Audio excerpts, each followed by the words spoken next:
This is the story of some people who were stranded on top of a mountain for 72 days, but then something happened to them that no one had ever expected. This story begins on October 13th, 1972, when a rugby team was traveling to Chile to play their final match. Everyone was very happy because many of them were traveling outside their country for the first time. Some players were accompanied by their family members who were going with them to support them. Soon, the plane took off and began heading towards Chile through the Andes Mountains. For the first few minutes, everything was going fine, but suddenly, slight turbulence started in the plane. One passenger explained that turbulence occurs when a plane flies over mountains, but as the plane continued forward, the turbulence worsened. The situation became so bad that all the items inside the plane started scattering around. The pilots tried to control the plane, but before they could do anything, the plane crashed into a mountain and broke into two parts. One player was thrown away along with the back part of the plane, while the front part of the plane crashed into a large ice-covered rock. The impact was so severe that all the seats piled up on top of each other, crushing several passengers to death. The survivors of the crash pulled themselves together and started helping others on the plane. Some rushed to help the pilots, trying to get them out, but both pilots had already died. The plane was covered in blood, and dead bodies were scattered everywhere. There were a total of 45 people on board, but after the crash, 18 of them lost their lives. Since the plane had taken off in the evening, night soon fell, and the temperature began to drop rapidly. To protect themselves from the cold, the survivors huddled together and used the dead bodies to block the holes in the plane so that the freezing air couldn't enter. They were in a terrible state and were still in deep shock. Somehow, they managed to survive the night, and when the sun rose in the morning, they felt relieved. When they stepped outside the plane, they saw a vast white landscape covered in snow. There were no houses, no animals, and no trees or plants anywhere in sight. The first thing they did was remove the seats from the plane to create sleeping space inside. Then, they laid the injured people in the sun and melted the snow to obtain drinking water. They searched everyone's belongings and kept any useful items in a separate suitcase. The bodies of those who had died in the crash were moved away from the plane and covered with snow to prevent decomposition, hoping they could be retrieved when help arrived. Once things settled a bit, the survivors took some rest and ate a little food. However, they knew that they had to ration the food as long as possible until help arrived. As they were discussing this, a plane flew over them. They all started shouting and waving to signal their presence, but it was in vain because the plane was too high up. A few hours later, night fell again, and they wore extra clothes and blocked all the holes in the plane with luggage to keep the cold air out. Another morning came, and a man named Nando, who had been unconscious since the crash, finally regained consciousness. Nando was so weak that he could barely stand, but he still crawled over to his sister and hugged her. When he asked about his mother, he was told that she had died. Heartbroken, he began thinking about his father, who was now all alone at home. Meanwhile, the other survivors once again melted snow to get drinking water and made an X sign on the ground in hopes that someone would see it and send help. Soon, another plane passed over them. This time, they tried to reflect sunlight using mirrors to grab the pilot's attention, but once again, the plane flew away. They hoped that maybe the pilot had seen them and that help would arrive soon, but another night passed, and no one came to rescue them. The group then discussed how they could survive in this barren land. They remembered that there were some batteries in the back section of the plane, and if they could retrieve them, they might be able to power the plane's radio and establish contact with the outside world. Everyone agreed with this plan, and they decided to carry it out. They made some goggles using leather and glass, and 4 members set out to find the batteries. However, after walking for some time, when they turned around, they couldn't see their plane anymore. It was then that they realized that amidst the vast snowy landscape, their plane was almost invisible, which was probably why no one had come to rescue them yet. They were about to move forward when suddenly, the snow beneath them started shifting, so they decided to turn back. Several days passed, and after a week, all the food inside the plane was gone. The entire area was covered in snow, with no animals or vegetation in sight. Desperate from hunger, they decided to eat moss growing on the rocks, but it tasted terrible. At this point, Nando declared that if he had to eat the bodies of the dead to stay alive, he would do it. This led to a heated debate among the survivors about whether they should consume the bodies or starve to death. As time passed, their hunger grew more intense. They were so desperate that they even tried eating their shoelaces and cigarettes, but nothing satisfied their hunger. After a few more days, Nando's sick sister passed away due to hunger. Seeing death up close, one of the rugby players, named Coco, wrote a letter to his family. Time kept moving, and they somehow survived for 9 days. But their hunger had now become unbearable, and their minds stopped functioning properly. Death was now just one step away. Having no other choice, they finally decided to eat the bodies of the dead.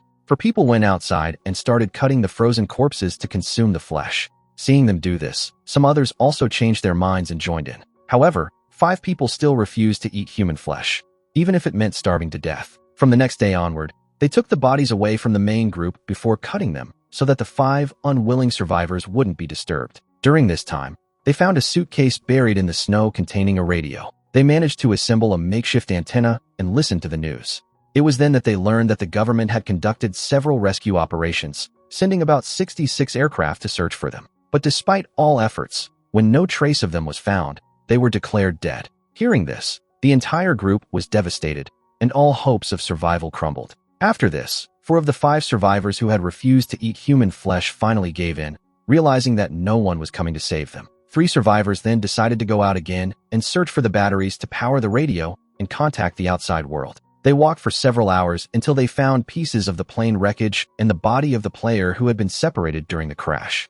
They buried his body and continued their journey. After hours of climbing, they were exhausted, and the freezing winds made breathing difficult. As night fell, they decided to take shelter behind a rock. The next morning, they woke up covered in snow. One of them had frostbitten eyes, and the others were too weak to stand. With no energy left to move forward, they sat inside the wreckage and returned to the main group. Seeing them return empty-handed, sadness spread among everyone, and the last remaining survivor who had refused to eat human flesh finally gave in, cursing his fate as he did so. Days passed, and somehow, they managed to survive for 17 days.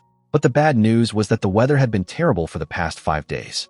Now, to survive this storm, everyone was sitting inside the plane when suddenly, a massive storm covered the plane with snow, burying everyone inside under the snow. The people who remained on the surface were terrified by this disaster, but they quickly composed themselves and started digging through the snow to rescue those trapped underneath. Eventually, everyone was pulled out in time, but one woman was buried too deep under the snow, and she suffocated to death. Just as they were recovering from this incident, another storm struck, once again burying everyone under the snow. This storm was so fierce that some people died on the spot. The ones trapped inside quickly created a small hole to allow some oxygen in. They clasped their hands in prayer, hoping that no more snow would fall on them, as that would mean certain death. After a few hours, they gathered themselves and collected the 8 dead bodies, placing them in one corner.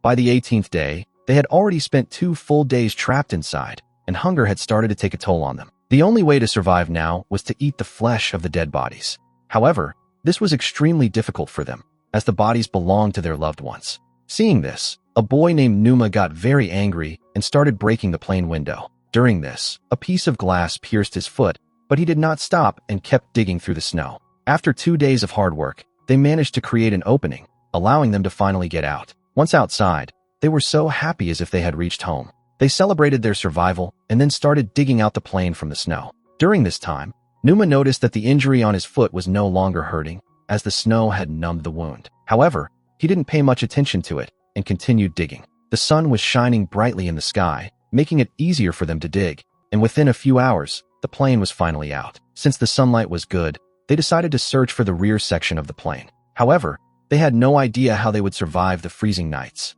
With no other option, they decided to wait a little longer, as summer was approaching, which would make the climb slightly easier. Days passed, and by the 34th day, the weather had improved a bit. However, the people who had initially gone to search for the plane's rear section were still unwell and were in no condition to climb again. A few hours later, another bad news arrived. They found out that Coco had developed fluid in his lungs and was going to die soon. They tried their best to save him, but Coco also passed away. They buried his body and kept the letter he had written. 2 more days passed like this.